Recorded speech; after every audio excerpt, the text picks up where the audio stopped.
Përshëndetje. Shumë shkruajnë dhe duan më shumë informacion mbi paketën e maleve.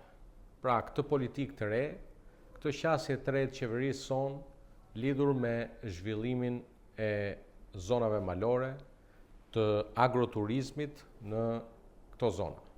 Dhe po marr pak kohë nga koha juaj për t'ju shpjeguar qartësisht se çfarë është paketa e maleve dhe çfarë synojmë të arrijmë përmes paketës së maleve. Atëherë, shumë bashkëdhetarë më pyesin se si mund të përfitojnë nga paketa e maleve. Është shumë e thjeshtë.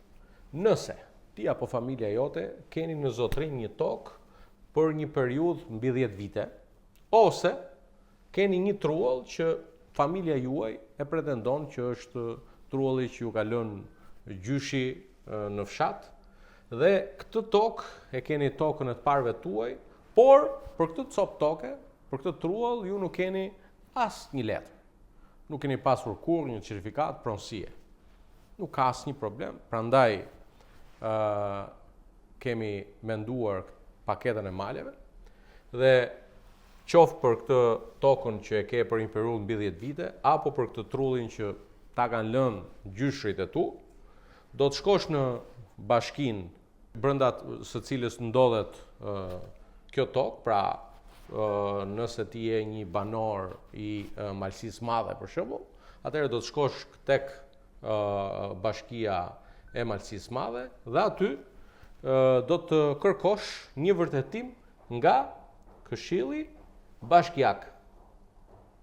Pra do të bësh një kërkesë dhe do të kërkosh Këshillit Bashkiak të vërtetojë që ti këtë tokë e ke në zotërim për 10 vitesh, apo këtë trull është një trull që zona aty e din gjithë që është një trull që i takon familjes tënde, pra është trashëguar nga gjyshit edhe pse ti s'ke asnjë certifikat pronësie. Pas marrjes vërtetimit nga Këshilli Bashkiak, shkojmë tek hapi i dytë dhe nuk është një hap që do ta bësh ti, por janë institucione shtetërore të cilat do të të pajisin me një leje për të investuar në ekonomi malore, pra agroturizëm, një fermë, ose do të bësh dhe një linjë prodhimi agrobujqësor.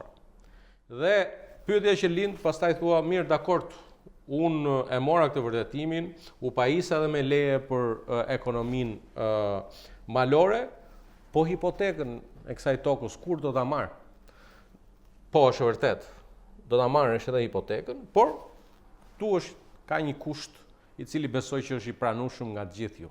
Pra, hipotekën do ta marrish sa po ti të kesh përfunduar 100% investimin. Pra, nëse ti do të aplikosh për të marrë këtë vërtetimin për të bërë një agroturizëm, pra po flas një fermë të vogël me një hotel të vogël dhe me një restorant aty për të shërbyer, atëherë ti do të kesh një plan biznesi dhe sa po ta kesh kryer 100% të investimit të planifikuar, ti do të marrish edhe hipotekën e trullit apo të tokës që të kanë lënë apo që e ke nga paraardhësit e tu.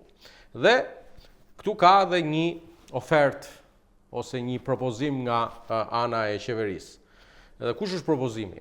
Natyrshëm që i gjithë sektori i turizmit përfiton nga lehtësira fiskale, por në rastin e paketës së maleve kemi edhe një propozim tjetër. 500 të parët, pra 500 si përmarrësit e parë, do të përfitojnë fal kësaj pakete, e cila duhet ta theksoj është miratuar nga Kuvendi i Shqipërisë. Pra ligji është miratuar nga Kuvendi, kjo nuk është me do të.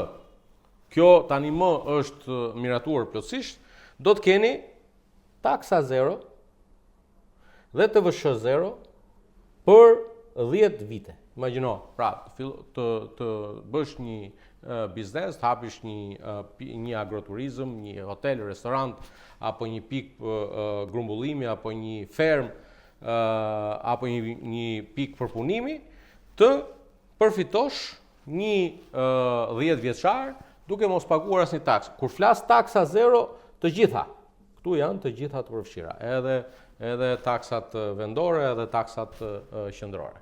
Pra dashur motra e vëllezër, jo vetëm në diasporë, por në Shqipëri, dhe që o keni një tokë apo keni një truall të cilin ua kanë trashëguar gjyshrit, por që s'keni asnjë copë letër, me hyrjen në fuqi të paketës maleve, ju do të keni një mundësi të artë që atë tokë ta vini në zhvillim dhe ta ktheni në një mundësi përfitimi për ju, për familjen tuaj, por edhe për Shqipërinë tonë të përbashkët. Ju përshëndes.